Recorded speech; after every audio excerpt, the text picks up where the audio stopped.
कभी सुना है ऐसी जगहों के बारे में जो समय पे निर्भर नहीं करती, समय के अधीन नहीं है, जहां पे समय कोई भी परिवर्तन नहीं लाता और ना ही कोई सूरज होता है ना कोई चंद्रमा, लेकिन एक दिव्य प्रकाश ही उस जगह को प्रकाशित करके रखता है। मैं बात कर रहा हूं दोस्तों हिमालय में स्थित एक घाटी की जिसका नाम शंग्रीला है। जी हाँ दोस्तों, इस घाटी के बारे में बताया जाता है कि यह सिर्फ और सिर्फ उन लोगों की जगह है जो इस पृथ्वी पे अमर है, जिन्होंने अपनी दिव्य साधना करके इस जगह का पता लगाया और अपने रहने के लिए ये जगह को चुना। आज कोई भी मनुष्य चाहे इस घाटी में जा सकता है और इस घाटी में जाने का रास्ता भी हम आपको बताएंगे, लेकिन उससे पहले हम कुछ आपको दिलचस्प बातें बताना चाहते हैं इस घाटी के बारे में। सबसे पहली बात कि इस जगह को स्वर्ग लोक बताया गया है, क्योंकि यहाँ पे ना कोई दिन होता है ना कोई रात होती है, ना कोई सूरज होता है ना कोई चंद्रमा होता है। यहाँ पे सिर्फ दिव्य प्रकाश होता है जो अपने दिव्यता से एक सम्मान का प्रकाश बनाकर रखता है। वाह जी वाह, जिनको अंधेरे से डर लगता है वो यहाँ पे जा सकते हैं। और यही नहीं दोस्तों, यहाँ पे जाने वाले व्यक्ति समय के चक्रव्यूह से बाहर आ जाते हैं, क्योंकि यहाँ पे समय कोई भी अपना खेल नहीं खेल पाता।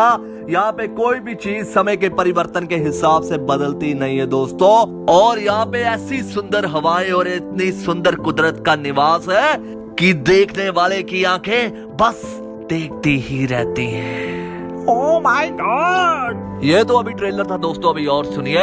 कहा जाता है कि इस घाटी का संबंध सीधा और सीधा ब्रह्मांड लोक से है। इसका वर्णन एक काल विज्ञान नामक पुस्तक में भी आता है जो कि तिब्बत भाषा में लिखी गई है। उसमें बताया गया है कि यहाँ पे जाने वाले लोगों की चेतना का स्तर इतना ऊंचा हो जाता है कि वो दुनिया में कुछ भी कर सकते हैं, कैसा भी परिवर्तन ला सकते हैं। जो भी युवा अपनी युवा अवस्था में यानी कि 25 साल से पहले इस घाटी में प्रवेश करता है वो वैसे का वैसा ही रहता है, वो सदा के लिए अमर हो जाता है और ना ही उसको कभी बुढ़ापा आता है।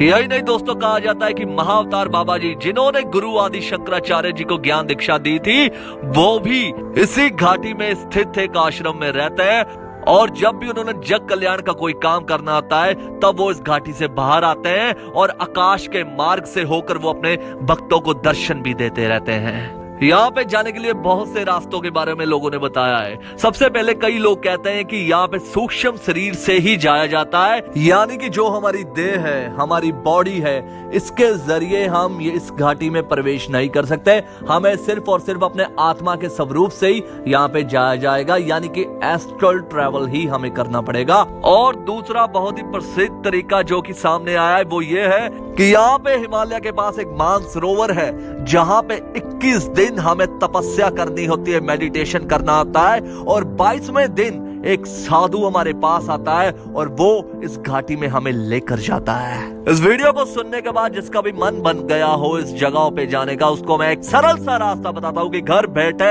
आप अल्लाह, राम, रब, वाहिगुरु जी को याद कीजिए और ब्रह्मचर्य का पालन कीजिए। फिर देखिए आप जहाँ पे अपने आप को चाहोगे वहीं पे अपने आप को पाओगे। जय